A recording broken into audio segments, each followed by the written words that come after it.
Então, qual que é a importância aí do hemograma? O hemograma é o que eu falo para os meus pacientes, é como se fosse assim, um livro do paciente. Ele me fala uma maneira geral de tudo que esse paciente está. Então, ele é dividido em 3 partes, série vermelha, série branca e amarela. A série vermelha me informa um pouco de coisas nutricionais desse paciente. Se o paciente está anêmico ou não, como que está a alimentação dele. De um modo geral, bem grosseiramente, é como se fosse isso. A série branca vai me informar como que está a imunidade desse paciente. Então, se o paciente está inflamado, se é uma inflamação por bactéria, se é uma infecção por vírus, se é por fungos, enfim, ele consegue me direcionar em relação a isso. Me fala também se esse paciente tem parasita ou não tem parasita, se é uma tendência. Então, a gente consegue dar uma rastreada ali de como que aquele paciente está.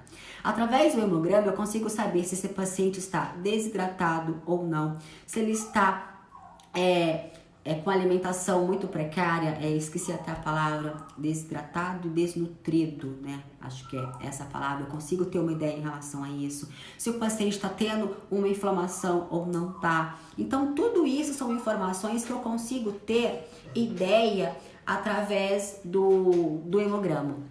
Um leucograma, mesmo dentro da normalidade, pode predizer um estado inflamatório? Pode sim. O que acontece? A normalidade do leucograma, ele é mais ou menos de 4 milhões a 11 milhões, ou 4,5 a 11, isso depende muito de laboratório para laboratório. Inclusive, nós já conversamos pelo inbox, você faz a auditoria desses exames. Então, talvez eu possa errar um pouco o valor de referência, mas você sabe que isso oscila de laboratório para laboratório. Então, vamos pensar assim, ó, os leucócitos, né? Total de leucócitos, eles vão aí de 4 a 11, 11,5 por aí.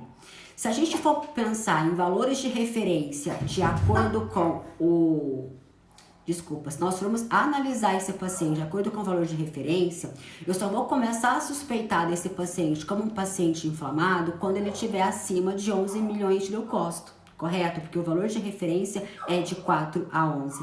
Portanto, a literatura fala que quando o paciente tem leucócitos acima de 6.500, no caso 6 milhões e 500 leucócitos, já é um paciente que está inflamado, é um paciente que está tendo uma inflamação, uma infecção, e ela pode ser crônica. E o que mais nos causa problemas são essas infecções crônicas, porque o paciente geralmente não apresenta sinais e sintomas. Então, quando eu falo para vocês pensarem em valores de laboratório de acordo com os valores ideais e não os de referência, essa tá a diferença. A gente pega muito paciente que tá aí com 6,5, com 7 de leucócito. E aí o que acontece? O paciente, ele já está tendo uma inflamação subclínica, uma infecção subclínica, uma infecção crônica. Se o paciente vem para mim, por exemplo, somente com leucócito alterado, de 6, vamos pensar que ele vem com 6,5, que é o que a literatura fala. O que eu vou pensar? Que esse paciente pode estar tendo uma inflamação de intestino, porque a inflamação de intestino, ela é crônica, ela é silenciosa e ela é crônica. Então, aí eu pego aquele 6,5, gravo ali no meu prontuário e fico ali, atenta, deixo quieto. Olho todos os outros analitos. Se foi somente o leucócito que deu aumentado, eu deixo ali na minha luzinha amarela para observação. Uma outra vez, quando eu for fazer exame desse paciente novamente, eu vou olhar atentamente como que está o valor de leucócito daquele paciente. Se está aumentado, assim, um tanto considerável, assim, tá um pouquinho a mais, eu já vou começar a pensar, não, esse paciente verdadeiramente está tendo uma inflamação crônica, eu vou investigar isso melhor, tá? Agora, se eu tenho o leucócito aumentado, junto com outros parâmetros que me dão suspeita de uma infecção, de uma inflamação, aí eu caso aquele diagnóstico.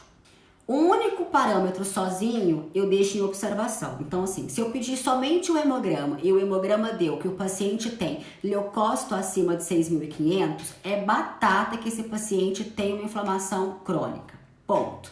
O que eu vou verificar nesse paciente? Disfunção de pele. Posso olhar, ou esse paciente tem mancha, ou ele tem acne, ou a pele está muito ressecada, ou ele tem telangiectasia, qualquer coisa ele tem. Uma disfunção de pele esse paciente tem. Por quê? Porque esse paciente está tendo uma inflamação crônica. Normalmente esse paciente geralmente tem melasma, tá? Mas aí eu pedi somente o hemograma. Somente com o hemograma eu não consigo falar se esse paciente está tendo um problema ou não, tá? Então, se eu vou pedir outros fatores, outros exames, eu associo esses outros exames com o hemograma. E aí eu confirmo se esse paciente está tendo uma inflamação crônica e aonde que ela pode ser e tal, tá?